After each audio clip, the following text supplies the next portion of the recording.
Tuntuuko siltä, että koulussa juostaan haasteesta toiseen?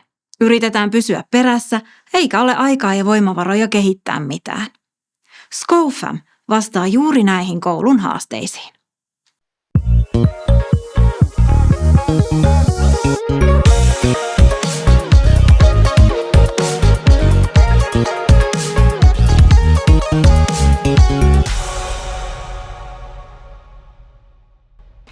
Koulu ja perhe. Nämä sanat on SCOFAMin taustalla. Koulu menestyy parhaiten yhteisöllisyyden vahvistamisen ja yhdessä tekemisen kautta. Jokainen on tärkeä, jokaisella on merkitystä. Se vahva kuuluvuuden tunne tukee pystyvyyden kokemusta ja työhyvinvointia. Mutta se ei kuitenkaan synny itsestään, vaan yhteydessä toisten kanssa. Kohtaaminen, nähdyksi ja kuulluksi tuleminen. Nämä on asioita, joita koko koulu voi yhdessä johtaa. Koulu elää monenlaisten muutospaineiden ja haasteiden keskellä. Tulisi pystyä elämään tässä hetkessä, mutta myös katsomaan kauas. Tässä kaikessa tarvittaisiin konkreettisia toimintamalleja ja välineitä. Aika ja resurssit on kuitenkin puutteellisia, eikä koulun kehittämiselle tahdo jäädä voimavaroja. Tähän SCOFAM tarjoaa tukea, erityisesti peruskoulussa. SCOFAM ei yritä vastata kaikkiin koulua koskeviin kysymyksiin, mutta tuo tukea prosessien kehittämiseen ja näkyväksi tekemiseen. Kun me puhutaan koulun kehittämisestä, se tuo mieleen jokaiselle jotakin. Ehkä ajatuksia siitä, että miksi asioita pitäisi muuttaa tai miksi koulun kehittämiseen pitäisi erikseen laittaa voimavaroja ja aikaa. Se on ihan ok. Kaikki äänet on tärkeitä, kaikki ajatukset kertoo jonkun tärkeän viestin. Haluaisin kutsua sut kuitenkin istahtamaan rantakivelle järven rantaan. Voitaisiko ajatella, että koulun kehittäminen olisikin koululle luonnollinen tila, niin kuin auringossa välkkyvä järvenpinta? Se on kaunis ja säihkyvä liike, jota täytyy kuitenkin hoitaa ja tukea systemaattisesti. Jokainen voi omassa työyhteisössä tehdä asioita koulun myönteisen kehittymisen eteen. Jo pelkästään se, että pysähdytään ja katsotaan, on alku.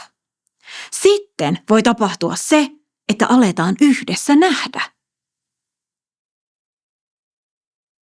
Lentämiseen tarvitaan 2 siipeä. Koulu tarvitsee akuutteihin tilanteisiin reagoimista, tarvitaan sääntöjä, seuraamuksia ja muita reunaehtoja. Mutta näiden lisäksi tarvitaan muutakin, koska pelkkä akuutti reagoiminen kuluttaa ihan liikaa, eikä hoida niitä todellisia syitä tilanteiden taustalla. Tarvitaan myös sitä ennaltaehkäisevää ja kauas katsovaa näkökulmaa sekä konkreettisia tekoja, kuten toimintamallien kehittämistä niin oppilastasolla, luokka- ja ryhmätasolla kuin koko koulun tasolla, jolloin niitä ilmiöitä ei tarkastella ainoastaan erillisinä paloina, vaan osana sitä kokonaisuutta, joka koulu on. Tämän siiven asioihin SCOFAM tarjoaa tukea. SCOFAM suunnittelee ja luo uudenlaisia koulun kehittämistyössä käytettäviä videopohjaisia työvälineitä. Nämä työkalut johdattelee yksilöitä, ryhmiä ja yhteisöjä etenemään teemojen ympärillä niin, että koulu saa käytännönläheisiä polkuja esimerkiksi psykologisen turvallisuuden kehittämiseen koulussa. Lisäksi SCOFAMin verkkokaupassa on materiaaleja, joista osa on ilmaiseksi ladattavia. Sieltä löytyy monenlaisia välineitä perustyön suunnittelun tueksi.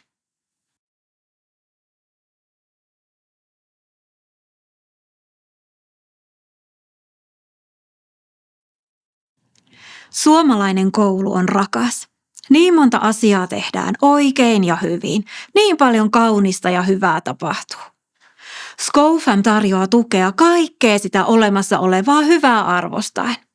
Kannattelevia käytänteitä, vahvistavia toimintamalleja ja yhdessä johtamisen keinoja. Oman koulun kehittämistyöhön helposti soviteltavia välineitä, jotta koulu voisi lentää. Jos haluat hyvinvointia omaan työhösi tai viedä sun koulua puheen tasolta käytännön tekoihin, ota yhteyttä ja pohditaan, miten SCOFAM voisi olla tukemassa just sua tai sun koulua.